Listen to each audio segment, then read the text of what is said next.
بارش کئی روز سے جاری تھی۔ اب تو کئی علاقوں میں پانی بھرنے لگا تھا۔ بیچارے معصوم لوگ گھروں سے پانی نکالتے نہیں تھک رہے تھے، جبکہ کئی معصوم بچے گھر اور دیواریں گرنے سے موت کی گھاٹ اتر چکے تھے۔ جبکہ میں اپنے بڑے سے گھر میں کچن میں مصروف تھی۔ بچوں نے اس حسین بارش کو دیکھتے ہوئے موبائل پر ہلکی آواز میں گانے چلا رکھے تھے۔ یوں بارش کی ہلکی بوندیں اور ساتھ گانے کی مدھم آواز نے میرا موڈ ویسے ہی خوشگوار کر دیا تھا۔ بچوں کی فرمائش تھی کہ میں ان کے لیے شام کی چائے کے ساتھ پکوڑے اور چپس فرائی کروں۔ ابھی 4 بج رہے تھے، مگر باہر یوں اندھیرا پھیلا ہوا تھا جیسے رات ہو چکی ہو۔ میں بچوں سے باتیں کرتی مسکراتی ہوئی ابھی کڑاہی سے پکوڑے نکال رہی تھی کہ تبھی گلی سے ایک شور سا اٹھا۔ میرا تو وجود لرزا تھا۔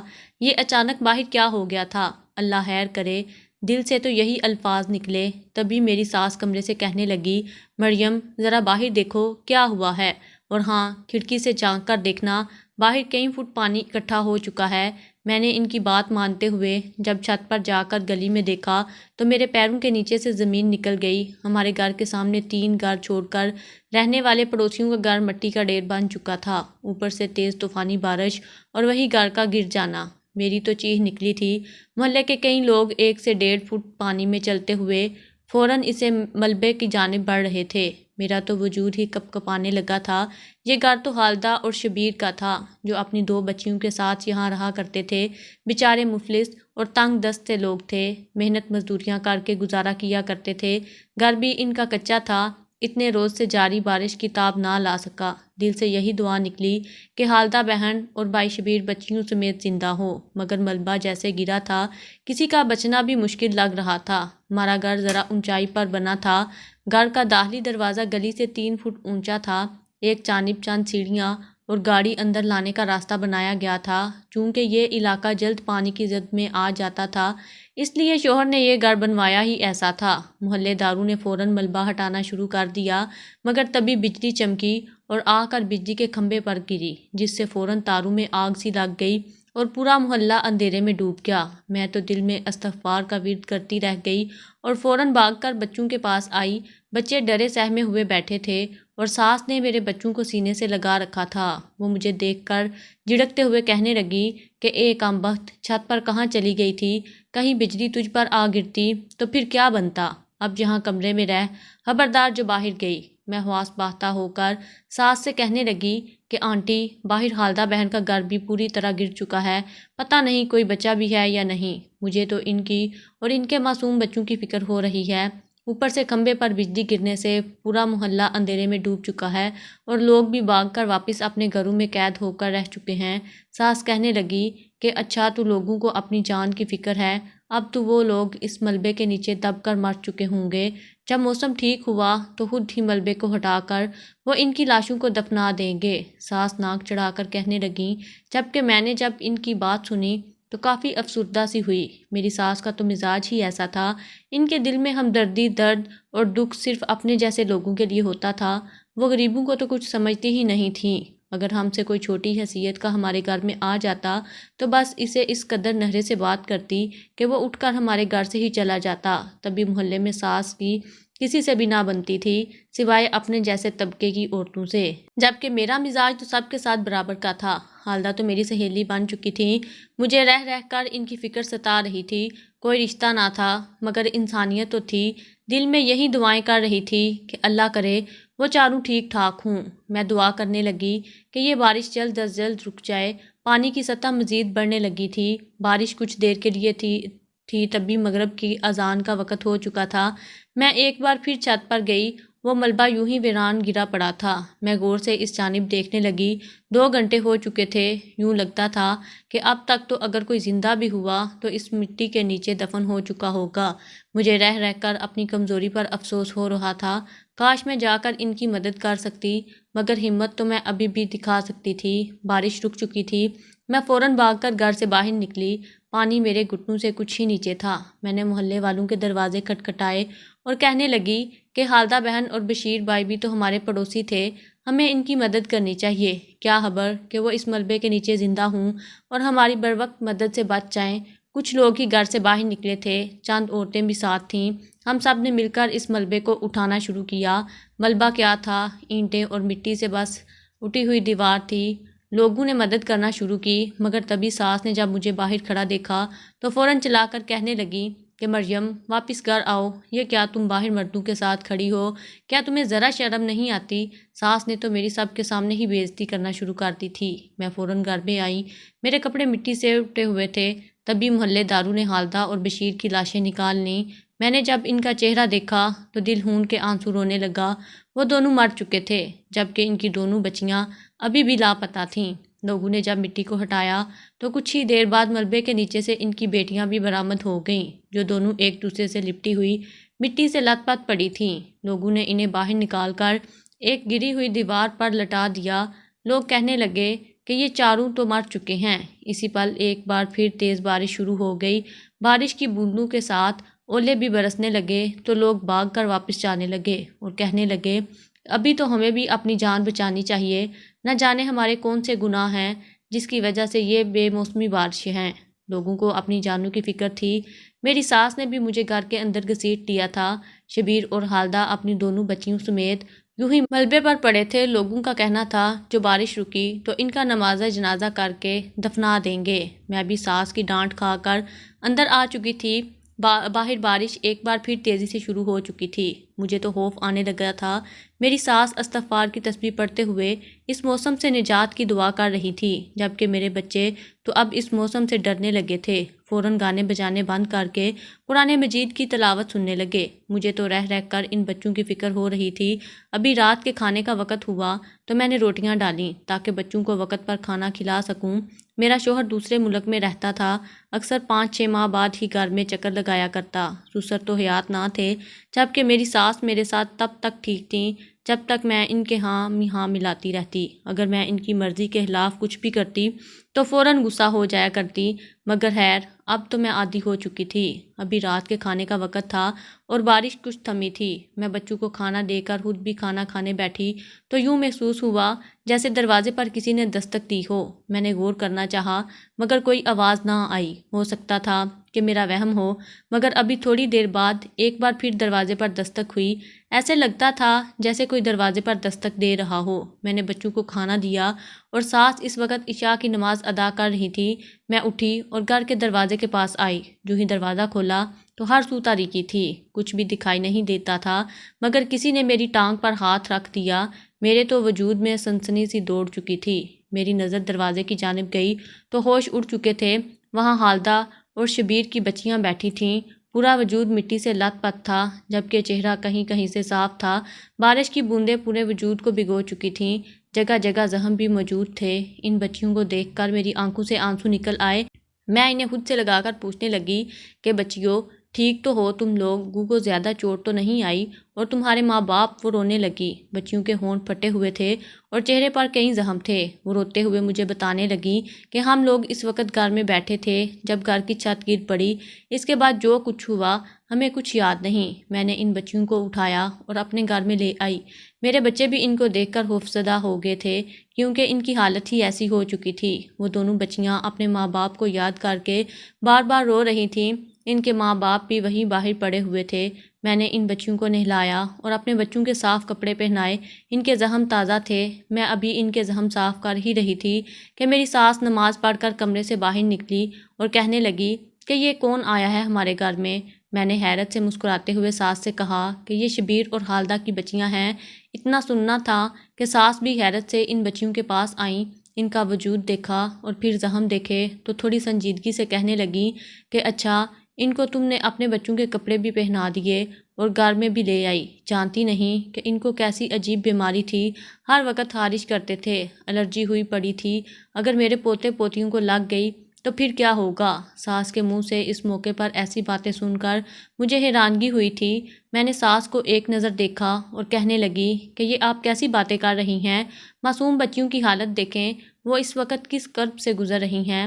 ان کا گھر ٹوٹ گیا، ان کے ماں باپ مر گئے اور وہ یتیم ہو گئیں، اور اب یوں بے بسی سے زخمی حالت میں وہ میرے گھر موجود ہیں، اور کیا میں ان کے زخموں پر مرہم بھی نہ لگاؤں؟ ساس نے جب میری یہ بات سنی تو فوراً منہ میں بڑبڑاتی ہوئی واپس کمرے میں چلی گئی، جبکہ بچیاں مجھے دیکھنے لگیں اور کہنے لگیں کہ آپ ہمارے زخموں پر مرہم نہ لگائیں، ہمیں اپنے ماں باپ کے پاس جانا ہے، وہ وہیں باہر پڑے ہوئے ہیں۔ میں نے ان بچیوں کو اپنے پاس بٹھا کر کھانا کھلایا۔ بچیاں اس قدر درد سے چور اور تھکی ہوئی تھیں کہ کھانا کھا کر دوا لیتے ہی انہیں غنودگی آنے لگی۔ وہ بچیاں سسکتی ہوئی سو چکی تھیں، جبکہ میں دل ہی دل میں ان بچیوں کو دیکھ کر بے تحاشا بے چین ہونے لگی۔ اگلی صبح ہوئی تو بچیاں اپنے ماں باپ کی میت کے پاس بیٹھ کر چیخ چیخ کر روتی رہیں۔ بارش رک چکی تھی، مگر اس طوفانی بارش نے ان کی زندگیاں تباہ کر کے رکھ دی تھیں۔ صرف گھر ہی نہیں، وہ اپنے ماں باپ کے پیار اور شفقت سے بھی محروم ہو چکی تھیں۔ محلے والوں نے پیسے اکٹھے کر کے ان کی تدفین کر دی، مگر اب مسئلہ تو یہ تھا کہ ان بچیوں کو کون پالتا۔ وہ ماں باپ کی میت کے ساتھ ہی قبرستان تک بھی پہنچی۔ پھر محلے کے لوگ انہیں واپس لے آئے، مگر وہ اب کہاں رہتی؟ ان کا گھر تو ملبے کا ڈھیر بن چکا تھا۔ دونوں بچیاں ترستی ہوئی نظروں کے ساتھ آنکھوں میں امید لیے کبھی ایک محلے دار کا چہرہ دیکھتی تو کبھی دوسرے کا، مگر سبھی اپنی نظریں ان سے پھیر کر اپنے گھروں میں جا چکے تھے۔ سب سر پر ہاتھ رکھ کر انہیں حوصلہ ہی دے سکتے تھے۔ سبھی اپنے اپنے گھروں کو چلے گئے اور وہ معصوم بچیاں اس ملبے کے ڈھیر کے پاس سسکتی ہوئی جا کر بیٹھ گئیں۔ وہ اس ملبے پر بیٹھ کر ایک دوسرے کے گلے لگے بے تحاشا روتی رہیں۔ میں نے جب یہ منظر دیکھا تو میرا دل ٹوٹ کر بکھرتا گیا۔ میں ان بچیوں کے پاس گئی اور بولی کہ بچیوں، آج سے تم میرے گھر میں رہو گی۔ میں تم لوگوں کو ماں بن کر پالوں گی۔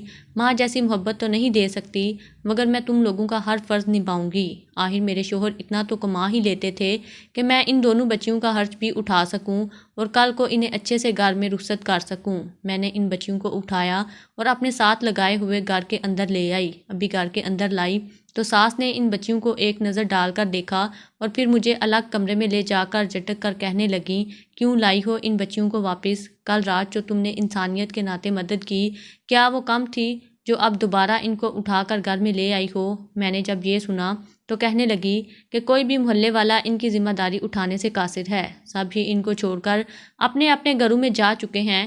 ان بچیوں کا تو گھر بھی نہیں بچا جہاں یہ رہ سکیں، تو آخر بچیاں کہاں جائیں گی؟ اس لیے میں نے سوچا کہ آج سے یہ بچیاں ہمارے ساتھ اس گھر میں رہیں گی اور میں ماں بن کر ان کو پالوں گی۔ اتنا سننا تھا کہ ساس طنزیہ لہجے میں مجھے دیکھتے ہوئے بولی کہ تمہیں حق کس نے دیا کہ تم ان بچیوں کو گھر میں لے کر آؤ، یہ جانتے ہوئے بھی کہ اس کے مالک میں ہوں، یہاں پر میری مرضی چلتی ہے؟ پھر آخر کس سے پوچھ کر تم لڑکیوں کو گھر میں لائی ہو؟ یہ 2 ٹکے کی لڑکیاں اب کیا میرے گھر میں رہیں گی؟ اس کا باپ محنت مزدوری کر کے پیسے کماتا تھا اور اس کی ماں شادی بیاہ پر کوٹھی اور بنگلوں میں جا کر لوگوں کے برتن مانجا کرتی تھی۔ یہ بھی ایسا ہی کام کر کے اپنا گزارا کر لیں گی۔ میں ان سڑک چاپ 2 ٹکے کے لوگوں کو اپنے گھر میں لا کر اپنا گھر کوئی یتیم خانہ نہیں بنانا چاہتی۔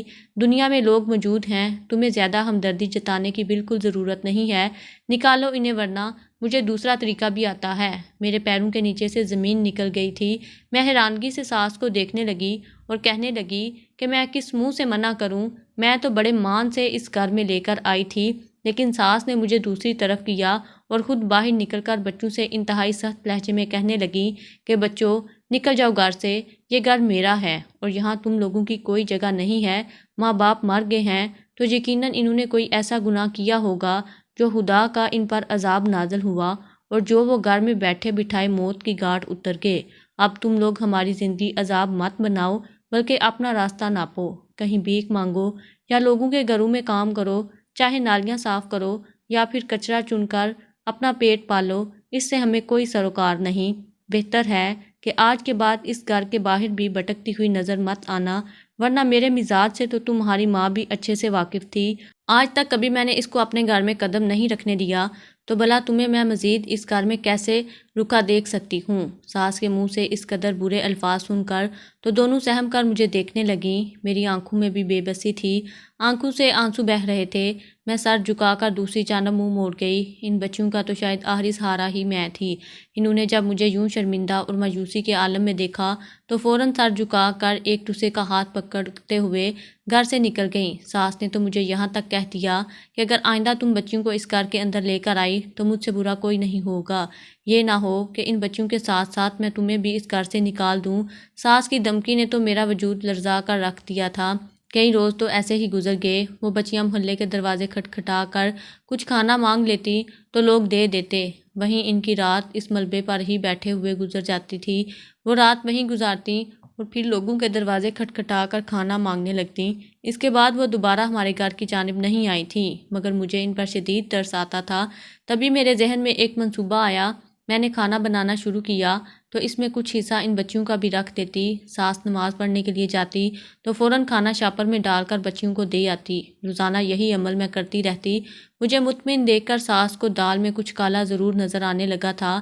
ایک روز جب میں بچیوں کو کھانا دے رہی تھی تو ساس نے دیکھ لیا۔ میں نے جب ساس کو اپنے پیچھے کھڑا دیکھا تو میرے رونگٹے کھڑے ہو گئے۔ ساس مسکرا کر کہنے لگی کہ مجھے تم سے یہی امید تھی، تم بے شک اچھے اخلاق کی مالک ہو، ان بچیوں کو گھر بلاؤ اور آرام سے گھر میں کرسی پر بٹھا کر کھانا کھلاؤ۔ ساس کا یہ بدلہ رویہ دیکھا تو میں ان کی چال سمجھ ہی نہ سکی۔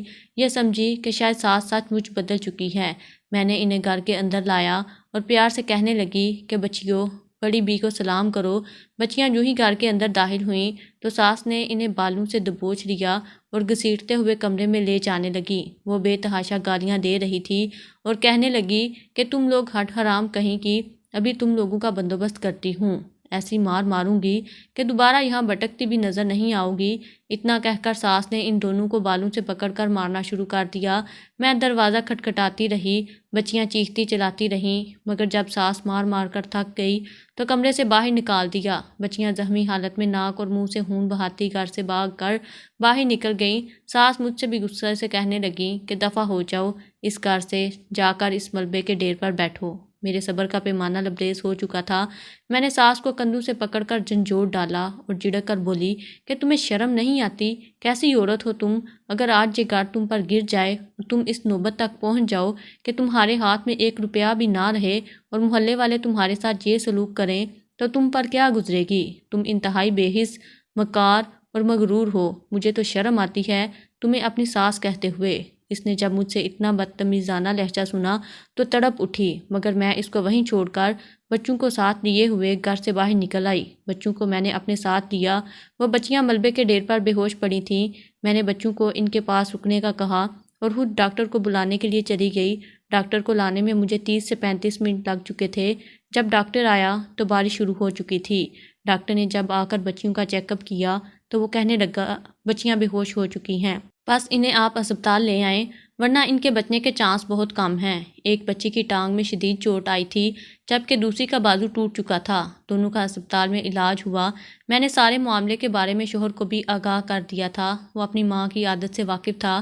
مجھ سے کہنے لگا کہ مریم تم فکر مت کرو، ماں کو وہیں رہنے دو، میں تم لوگوں کے لیے ایک الگ گھر کرائے پر لے دیتا ہوں جہاں تم ان بچیوں کے ساتھ رہ سکتی ہو، جبکہ اماں اپنے پوتے پوتیوں سے بچھڑ کر ادھر ہی رہ جائیں گی۔ البتہ جب بچیاں ہوش میں آئیں تو میں نے ان سے معافی ضرور مانگی۔ بچیاں میرا شکریہ ادا کرنے لگیں اور پھر میں انہیں لے کر الگ گھر میں رہنے لگی۔ ساس اس بات پر غصہ ہوئی اور اپنے پوتے پوتیوں کو گھر لے جانے لگی، مگر میں نے انہیں ہاتھ نہ لگانے دیا۔ کئی دن تک وہ الگ اکیلے گھر میں رہیں۔ جب انہیں اپنی غلطی کا احساس ہوا تو آ کر ان بچیوں سے معافی مانگنے لگیں اور بولیں کہ ہم سب مل کر ایک گھر میں ہی رہیں گے۔ ساس سچ مچ بدل چکی تھیں۔ آخر کون بغیر اپنوں کے اکیلے رہ سکتا ہے؟ وہ ہم سب کو واپس کر لے گئیں اور اس کا رویہ سب کے ساتھ اچھا ہو گیا۔